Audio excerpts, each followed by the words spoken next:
Hello crafty friends and welcome to my channel. Today I'm going to be using some of my white scraps to create a mixed media piece that I can chop up and use on some cards. So I've selected some fairly big chunks of mixed media paper from my scraps box and I'm going to put them face down on my mat here so I can tape them together on the back, and once they're taped together I can use them as if they were one big piece of paper. I'm trying to decide what side is the right side. That side, I think. Right, that will do. Just going to stick them together with some washi tape. You can use anything you like for this. So we'll flip that over and now I can use this as the right side. To start off, I'm going to use some On the Lake dye ink from Catherine Pooler. Put one drop, let's think, one drop, yeah, we'll start with one drop and hydrate that with water. Pick it up with my smusher and smush it on my background like this. You can just press your ink pads down, but I've only got the mini ink pads in the Catherine Pooler range, so they don't actually squish out much ink when you smush them onto a glass mat or whatever palette you're using. So when I want a lot of colour like this, I quite often reach for a re-inker. Just a more efficient way, I think. So that's my first layer down. I'm going to do another layer of smushing with quartz ink, and I think I'll just go for 4 drops. And the nice thing about using dye inks for this is that you get a brand new colour forming where the two colours overlap, because they're translucent, so you can see through one to the other one underneath. And because that's such a pale colour, I think I'm going to need a bit more. If you want to know how to make a smusher, there is a video linked in this video's description, so do check that out. Now I'm going to blast this with my hairdryer to get it nice and dry. Now that's dry, I'm going to do some stamping. So I've got On the Lake ink here, just so it coordinates with whatever's there already, and an unreadable script stamp. So that's quite bold. We'll do some multi-generational stamping, so that was 2 generations really.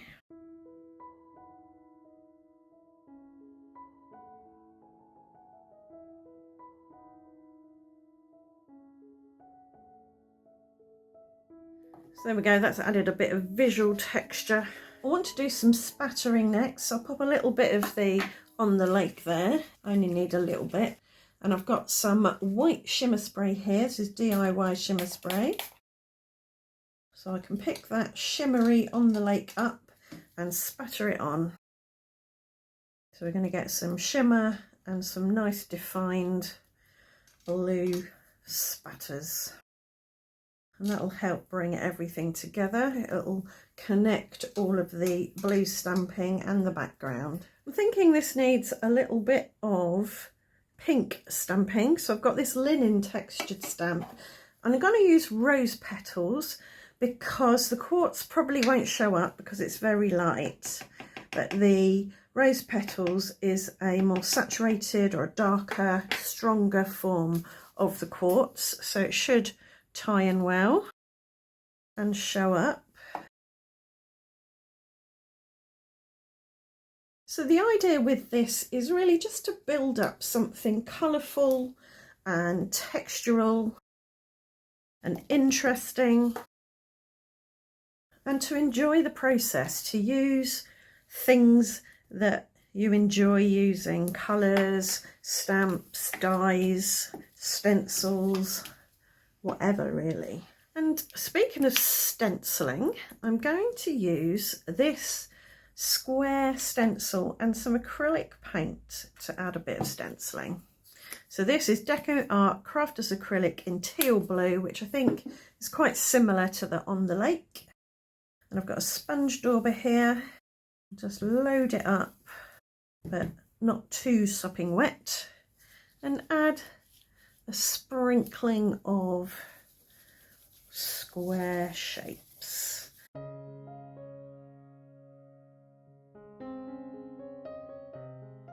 If your sponge isn't too loaded with paint, you should be able to still see some of the pattern behind it, and if you've got textural paper, you might be able to pick up the pattern in the paper.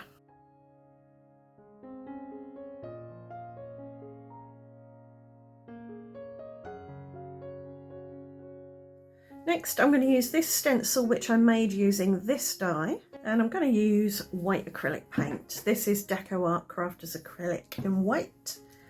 I like this particular brand of paint because it dries very matte, so it's not glossy at all, which means it makes it easier to work on. If I want to go over it with some kind of pen or a gel pen or something, it's easy to get some marks down. Glossy acrylic can be a bit too slick for some pens. So this is all looking a bit bonkers at the moment, but it will turn into something pretty eventually. And as I've got some leftover acrylic on my mat, I'm going to add some water to make it a bit runnier, and I'm going to splatter this on. So I'll get some nice, hopefully, strong white splatters. And now I'm going to give this a really good dry to get it bone dry. Right, that's dry now. I'm going to take the tape off the back. And I've got here a set of stitched rectangle dies that I'm going to use to cut some stitched rectangles. And once I've done that, I'll come back to you. Right, I have cut my bits out. And I'm just going to give each rectangle a bit of a blush of On the Lake around the outside to create a little vignette feel.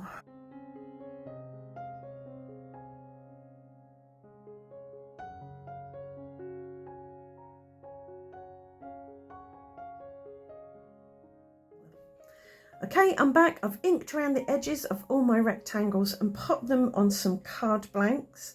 I've also done a bit of die cutting. I've cut from vellum some kind of circular doily type affair. So this one's got little hearts around the edge.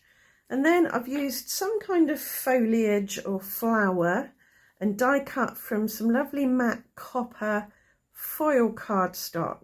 So I've got a circle of vellum and a striking foliage piece to layer on top. And I also stamped and die cut a different sentiment for each card, and I used the On the Lake Catherine Pooler ink so that it toned in with the background. So I'll construct one card on camera, then I'll do the others off camera and show you the finished cards at the end. So I'm using my glue dotter to add some high-tack white glue on the back, and I'm going to put that on my vellum like that. I can take a damp baby wipe and just mop up any splurges of glue. And I think on the back of the vellum I'll use my Zig two-way glue pen and put the glue behind the leaves and the stem. And for this card I'm going to put it off to the side over this kind of dark patch. And I put some very thin foam tape, it's only 1mm deep, on the back of my sentiment, and I'm going to overlap my sentiment like that because I don't want the end of this text in line with that. It'll look a bit weird. It needs to be a bit staggered, I think. And I like how the leaves are poking out the top. It connects everything together there. As a finishing touch, I'm going to add some little dots. I cut the dots using that die again.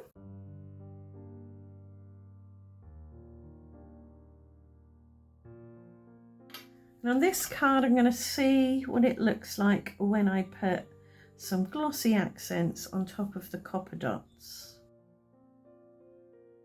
And that's the first card done. I'll do the others and then come back to you. So here we have the first one. It says, "Wherever the year ahead takes you, I hope it's happy." And I've got another landscape one here. For my flowery element, I chose this Sizzix Corner flower die, and I used this bit to cut the back of the flower from vellum, so there's no circle element here. It's just the flower has got some vellum behind it, which kind of softens the background a little bit. And again, I put it over to the left because this area is a bit darker, and I thought the copper would stand out well on that. And this is kind of almost empty space. There's not a lot going on here.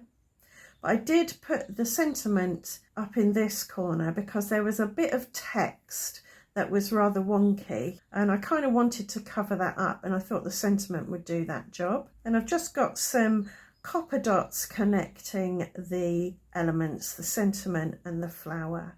And the border's not quite so big, but I quite like both of those borders. Normally I go for quite a skinny little border, but I rather like having a wider border on these.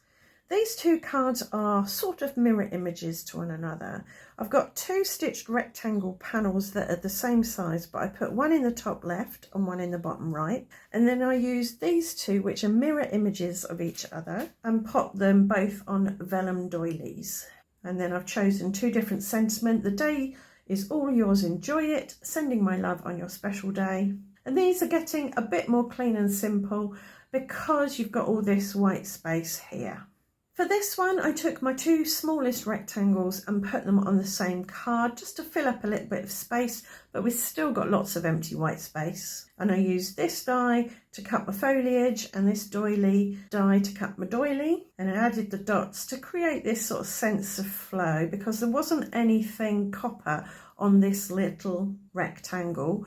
So I put a dot on there. I might actually add another one, maybe there, little dot. We'll see. This card is not clean and simple in any way, shape or form. I used a big stitched rectangle panel and had a tiny little border. The border's a little bit uneven, so once my crystal glaze has dried, I'm going to take a little bit off the bottom there, I think, and maybe a sliver off the side. Because I've got a big panel, I chose a big floral die, and then I needed a fairly big doily. It's really difficult to see the doily, I think, on camera, but hopefully you'll see it when I show the close-up pictures in a tick. The sentiment reads, "The world is a better place with you in it." I popped it about there because that's roughly 1/3 in from the right, 1/3 up from the bottom, so it sits on that intersection of the thirds. And you can also see lots of bits poking out behind it. And I added a sprinkling of dots. Again, this evokes a bit of movement, a bit of flow. And on to our 7th and final card. This is a kind of medium-sized background panel, so it's got a nice chunky border, which I really like. I needed to choose a fairly big bit of foliage so that it sat well on top of that size panel. And because I've got big foliage, I've gone for a slightly larger doily die. The sentiment reads, "Hope all your birthday wishes come true." And again, a smattering of dots to bring in that movement and flow. And those are today's cards done and dusted. I do hope you've enjoyed the video, and I hope it's given you some ideas of things you can do with your white scraps, your foil card, your foliage dies. And I hope you'll come back very soon for another video. So do subscribe and ring that notification bell. Right, thanks for watching. Bye for now.